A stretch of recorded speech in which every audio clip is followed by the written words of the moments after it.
Hello दोस्तों, स्वागत है आपका आर्यन नॉलेज वर्ल्ड के एक नए एपिसोड में। दोस्तों, हमने आपसे कहा था कि आर्यन नॉलेज वर्ल्ड ऐसे कई सारे कंटेंट लेकर आ रहा है जो आपको कंपटीशन की तैयारी तथा जनरल नॉलेज में आपको काफ़ी मदद करेगा।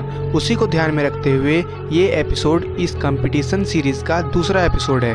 अगर आप चैनल पर नए हैं तो इसे सब्सक्राइब करके बेल आइकन को दबा दें ताकि इसी तरह की वीडियो आप तक पहुँचती रहे और आप अपने सभी कंपटीशन की तैयारियों में पहले ही प्रयास में सफल हो जाए। तो चलिए दोस्तों, इन्हीं शुभकामनाओं के साथ आज का ये एपिसोड शुरू करते हैं। दोस्तों, भारतीय स्वतंत्रता आंदोलन के इतिहास में कई ऐसे पड़ाव और मुकाम आए हैं जिन्होंने न केवल आज़ादी के आंदोलन की दिशा बदल दी बल्कि उन्हें एक नए मुकाम तक भी पहुंचाया। अंग्रेजों के नमक कानून के खिलाफ महात्मा गांधी द्वारा शुरू किया गया दांडी मार्च ऐसे ही एक युगांतर कड़ियों में से एक है जिसने न केवल ब्रिटिश हुकूमत की नींवें हिला दी बल्कि आज़ादी के सपने को साकार करने में महत्वपूर्ण भूमिका निभाई। नमक सत्याग्रह के लिए महात्मा गांधी ने न सिर्फ ब्रिटिश कानून को चुनौती दी बल्कि भारतीय जनमानस में ये विश्वास पैदा कर दिया कि आज़ादी की राह में सत्य का प्रयोग करते हुए वह हर उस काले कानून का विरोध कर सकते हैं जो उन्हें उनके अधिकार हासिल करने से रोकते हैं या वंचित करते हैं। दुनिया में औपनिवेशिक शासन के खिलाफ जितने भी आंदोलन हुए उनमें दांडी मार्च, जो अपने आप में अनोखा है, महात्मा गांधी के नेतृत्व में अहिंसक और सिपिल नाफरमानी का यह आंदोलन भारत से अंग्रेजों की सत्ता को उखाड़ फेंकने में सबसे मजबूत हथियार साबित हुआ। दोस्तों, आज हम हमारे इस एपिसोड में बात करेंगे दांडी मार्च के वजह, परिणाम और इसके महत्व की। दोस्तों, भारतीय स्वतंत्रता संघर्ष की खासियत ये थी कि इसका आधार कोई गूढ़ दार्शनिक ज्ञान नहीं था। ये आधार बहुत साधारण था लेकिन जमीन से जुड़ा हुआ था, जो टिका था सत्य और अहिंसा पर। लेकिन नमक जैसी रोजमर्रा की चीज भी इस आंदोलन में प्रतिरोध की सूचक बनी और प्रतिरोध की शक्ति थी, जिसे नाम मिला नमक सत्याग्रह। 12 मार्च 1930 को अंग्रेजों के नमक कानून के खिलाफ गांधी जी ने अहमदाबाद के साबरमती आश्रम से दांडी यात्रा की शुरुआत की थी। दांडी यात्रा का दमन करने के लिए अंग्रेजों ने पूरी ताकत का प्रयोग किया। कई सत्याग्रही घायल भी हुए, लेकिन सत्य की ताकत ने पूरे अंग्रेजी शासन को हिलाकर रख दिया। दोस्तों, गुलामी के दिनों में जब हर भारतीय आज़ादी के लिए दुकारें भर रहा था, तब हर भारतीय गोरी हुकूमत के खिलाफ नफरत और गुस्से से भरा हुआ था। नफरत भी ऐसी जो कभी भी एक बड़े आंदोलन का रूप ले सकती थी।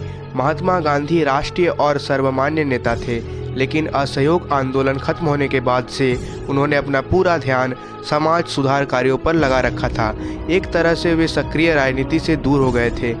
लेकिन जब वे अंग्रेजों के थोपे हुए नमक कर के खिलाफ आंदोलन में सक्रिय हुए, तब उन्होंने न केवल ब्रिटिश सरकार की बल्कि पूरे दुनिया की आत्मा को झकझोर दिया।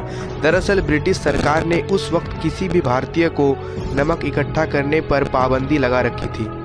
नमक बनाने पर ब्रिटिश सरकार का ही अधिकार था। भारतीयों को नमक अंग्रेजों से खरीदना पड़ता था और बिना टैक्स दिए किसी को भी नमक नहीं मिलता था। हालांकि उस वक्त नमक के अलावा चाय, कपड़ा आदि पर भी ब्रिटिश हुकूमत का ही अधिकार था, लेकिन महात्मा गांधी का मानना था कि नमक पर हर भारतीय का हक है। भारत के लोग काम करते हुए पसीना बहा रहे हैं और उन्हें ही नमक नहीं मिल पा रहा है। गांधी जी की नज़र में ये अन्याय था। महात्मा गांधी का ये भी मानना था कि नमक एक प्राकृतिक चीज़ है और मुफ्त में है। देश के लोग अपने पसीने में नमक बहा रहे हैं और नमक पर पहला अधिकार उनका ही है। अंग्रेजों के इस काले कानून को तोड़ने के लिए महात्मा गांधी ने अहमदाबाद स्थित साबरमती आश्रम से नामासारी जिले के दांडी तक मार्च करने और समुद्र से नमक बनाने का फैसला किया। गांधी जी का ये मार्च सत्य के लिए था, उस काले कानून के खिलाफ था जिसे लगाकर अंग्रेजों ने भारतीयों से उनका हक छीन रखा था।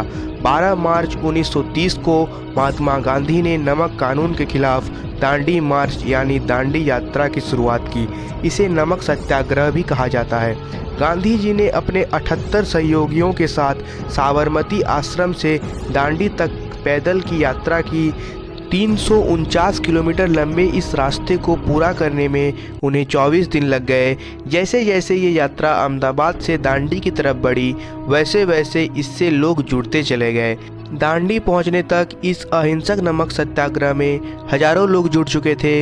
इस मार्च में गांधी जी के साथ आने वालों में सभी वर्गों और जाति के लोग शामिल थे। अरब सागर के तटीय इलाके पर बसा दांडी इस ऐतिहासिक पलों का गवाह बनने वाला था। गांधी जी के नमक आंदोलन के बढ़ते प्रभाव को देखते हुए अंग्रेजों ने समुद्र किनारे पर पड़े नमक को कीचड़ में फैला दिया था, लेकिन गांधी जी तो गांधी थे।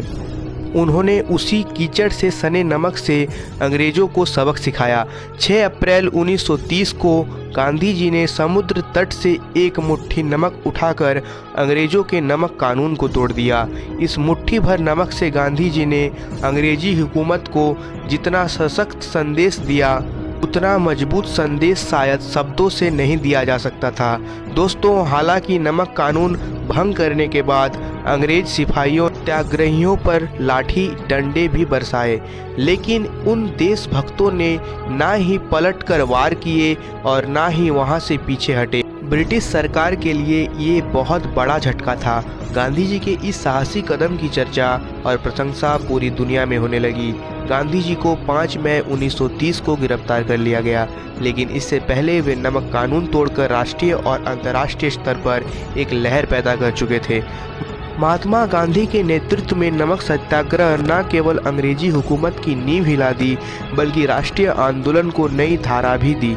आज़ादी की लड़ाई में सिविल नाफरमानी के इस आंदोलन ने ब्रिटिश सरकार के खिलाफ भारतीयों को जोश, जज्बे और हिम्मत से भर दिया।